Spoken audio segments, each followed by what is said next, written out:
बोलिए। सर, आज दलित अधिकार सम्मेलन में आप थे और वहाँ क्या क्या निर्णय हुआ, जरा सा विस्तार से बताया जाए। देखिए, सबसे पहले 26 और 27 सितंबर को,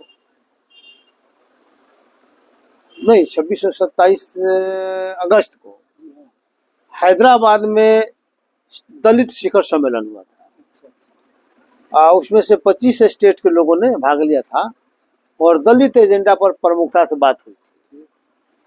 उन्हीं एजेंडा को लेकर उसी क्रम में उसी को आगे बढ़ाने के लिए बिहार में भी, हर एक स्टेट में हो रहा है, तो बिहार में भी दलित अधिकार सम्मेलन करने का निर्णय मान लिया गया। तो दलित अधिकार सम्मेलन का जो वेन्यू होगा, जगजीवन राम संसदीय अध्ययन केंद्र एवं शोध संस्थान पटना में अवस्थित है, वहीं पर होने का है और डेट निर्धारित किया गया है 9 नवंबर 2023 को। और उसमें मुख्य रूप से जो वहाँ कर्ता धर्ता थे लक्ष्मणैया जी, वो रहेंगे, समझे। एक रामचंद्र डोम करके हैं जो पश्चिम बंगाल के हैं और 8 बार MP रहे हैं, तो वो उनका आने का अभी तक हुआ है और बिहार के सारे लोग रहेंगे। तो मुख्य रूप से इसमें ये निर्णय हुआ है, आज बैठक हुआ था, मेरी अध्यक्षता में बैठक हुआ था, तो उसमें हुआ कि भाई एजेंडा क्या क्या रहेगा, कैसे कैसे व्यवस्था हो और तैयारी समिति मान ली कैसे बनेगा। तो इसमें करीब करीब 20-25 संगठन को जोड़कर इसको आगे बढ़ाने के लिए मान ली कि ये विमर्श हुआ है। तो आज की जो बैठक में मुख्य निर्णय हुआ कि दलितों का एजेंडा पर सिर्फ बात होगा और उसमें है कि बीजेपी और RSS को उससे दूर रखा जाएगा। ये भी एगो निर्णय हुआ कि बीजेपी और RSS से वो मान लेके दूर रहेगा और जो भी संगठन है पार्टियों का अगर वो चाहे तो उसमें शिरकत कर सकती है और इंडिविजुअल मान ले कि जो संगठन चल रहा है दलित के लिए लड़ रहे हैं, तो वो संगठन करेंगे इंडिविजुअल लेवल पर भी और इस सम्मेलन में आ सकते हैं। तो मुख्य रूप से ये बात हुआ कि भाई दलितों का अधिकार संरक्षित कैसे रहे। संवैधानिक जो सुरक्षित करने का प्रावधान है उसका विरोध करके सारा काम हो रहा है। जैसे आप देखिए कि स्कॉलरशिप, शिक्षा को एक तरफ बढ़ाने का, अभिवृद्धि करने का सरकार का दायित्व है, तो दूसरे तरफ स्कॉलरशिप को खत्म करके उसको मान लिया कि शिक्षा से वंचित करने का काम कर रही है। जो अर्थ है, जो हम लोग का विशेष कंटीजेंट प्लान का जो पैसा होता है, सब प्लान होता है, उस पैसा का डाइवर्शन होता है और डाइवर्शन करके उसका सही जगह उपयोग नहीं होता है और उससे शेड्यूल कास्ट का संविधान में प्रावधान है कि उस राशि से इसका आर्थिक वृद्धि अभिवृद्धि करना है। लेकिन उल्टे मान ले कि आर्थिक उनको क्या काम होगा, उनका आर्थिक रूप से तंग करने के लिए सारा पैसा को दूसरी जगह खर्च किया जाता है, इसके लिए उपयोग होता नहीं है। ठीक है, तो ये सब मान लीजिए 46 इशू है। अभी रिजर्वेशन इन प्रमोशन का इशू है कि जब सब जगह सबको आप सशर्त दे रहे हैं तो शेड्यूल कास्ट को सशर्त क्यों नहीं दिए। जब आप संविधान का उल्लंघन कर रहे हैं, जब आप सुप्रीम कोर्ट के आदेश का उल्लंघन कर रहे हैं, तो फिर ये उल्लंघन आप शेड्यूल कास्ट के लिए क्यों नहीं कर रहे हैं, शेड्यूल ट्राइब्स के लिए क्यों नहीं कर रहे हैं, उसके साथ डिस्क्रिमिनेशन आप क्यों कर रहे हैं। ये मान लीजिए कि प्रमुख मुद्दा में है। उसके अलावा जो भी सांस्कृतिक या जो भी मान लीजिए कि संवैधानिक अधिकार है, वो सारा अधिकार के लिए जमीन का है, खेत का है, भूमि का है, छात्रों के छात्रावास से संबंधित मालिक है और जो SCP का राशि जो है, जो प्लान मान लीजिए कि जो पैसा है शेड्यूल कास्ट का, उसके लिए कानूनन एक तरह से एक्ट बनाने की मान लीजिए कि डिमांड मान लीजिए कि उसको एक्ट बनाइए और उसका ताकि विचलन नहीं हो और विचलन करने वाला दंड का भागी हो, यह मान लीजिए है।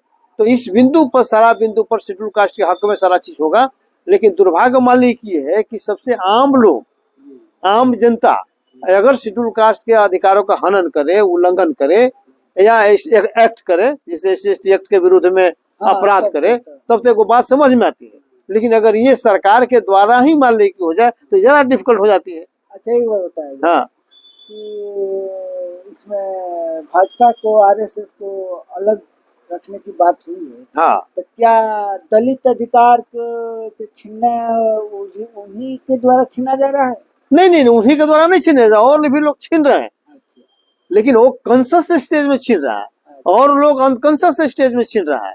ओ, जानकारी तो होता है ना कि ये वो प्लान वे में योजनाबद्ध तरीके से छीन रहा है, वो मान लीजिए कि अनजाने में छीन रहा, कुछ जानकारी नहीं है, ये लोग जानबूझ ये जानबूझकर छीन रहा, तो दोनों में डिफरेंस तो है, हाँ, लेकिन इसके बावजूद भी प्लान बनाकर हाँ योजनाबद्ध तरीके से कर रहा है, और ये लोग जाने अनजाने में कर रहा है, मूर्खता में कर रहा है, बेवकूफी कर रहा है, लेकिन फिर भी इनके भी खिलाफ हम लोग ऐसे लोगों को नहीं चढ़ने देंगे जो शेड्यूल कास्ट के हितों के खिलाफ अभी तक काम किए हैं। ठीक है, खैर फिर भी तो जो कार्यक्रम 9 तारीख को आयोजित होना है, तो सारा मुद्दा तो ही रहेगा, और भी जो मुद्दा अगर शेड्यूल कास्ट के नजर में आएगा तो उसको भी उसमें समेकित बिहार से लोकल स्टेट से संबंधित जो भी मामला आएगा उसको भी इस एजेंडा में रखा जाएगा।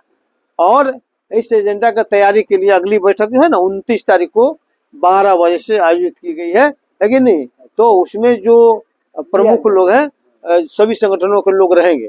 तत्काल अभी में जो है ना, जो लोग मान लें कि आज के बैठक में जो भाग लिए थे, तो एक शंकर शाह करके हैं, वो जो है ना दलित शोषण मुक्ति मंच के तरफ से वो थे। ओम प्रकाश मांझी थे, डॉक्टर राजचंद्र पासवान एससी कर्मचारी संघ से थे, श्याम भारती जी भी दलित शोषण मुक्ति मंच से थे। उसके बाद महंत मांझी आप स्वयं आप थे ही, तो डॉक्टर अंबेडकर बुद्ध जन कल्याण केंद्र संगठन से आप थे, हरिकेश्वर राम मैं था, आरक्षण बचाओ संविधान बचाओ मोर्चा और सेवा स्तंभ की तरफ से मैं था, और एक मान लीजिए कि दिवाकर जी थे, है ना, दिवाकर जी थे, और फादर जोश थे, है ना, और सबसे बड़ी बात है कि एक धीरेन्द्र झा भी थे। तो धीरेन्द्र झा का सिर्फ ये कहना था कि हम ऑर्गेनाइज कर रहे हैं, हम चाहते हैं कि दलित संगठन सब लोग एक जुड़ा, दलितों का बात ही हो, उसमें दलित का पूरा मानने की बात हो, उसमें हम लोग सिर्फ साथ देंगे, हम लोग उसमें किसी तरह का हस्तक्षेप नहीं करेंगे कि आप ये एजेंडा रखिए, एक एजेंडा मत, जो भी एजेंडा सही हो, जेन्युइन हो, संविधान के अनुरूप हो, संवैधानिक हो, सभी एजेंडा को आप रखिए, हम लोग आप लोगों को साथ देने के लिए तैयार हैं।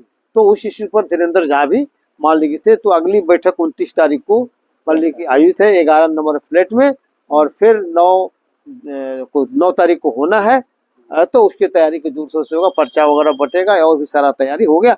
इसमें कम्युनिस्ट पार्टी के लोग उसमें भी मान लीजिए कि उनका जो मजदूर संगठन है, क्योंकि मजदूर संगठन में मोस्टली हम मोस्टली मान लें कि 90% दलित ही है, तो इसलिए वो लोग भी मान लें कि इसमें रह रहे हैं, साथ दे रहे हैं। ठीक है, तो ये लड़ाई मुख्य रूप से दलित अधिकार सम्मेलन इसी व्यू से हो रहा है, और देश स्तर पर इस लड़ाई को ले जाना है, ताकि संविधान के अनुसार जो हमारा संविधान प्रोटेक्टेड जो हमको करता है, कम से कम प्रोटेक्शन मिले, और हमारे अधिकारों के खिलाफ कोई नहीं जाए और किसी हिमाकत नहीं करे। इसलिए ये सब सारा सम्मेलन हो रहा है। तो हमको लगता है कि सम्मेलन होगा तो एक बहुत बड़ा राहत मिलेगा, है कि नहीं। बस आज इतना ही। जय भीम, जय भारत, जय संविधान।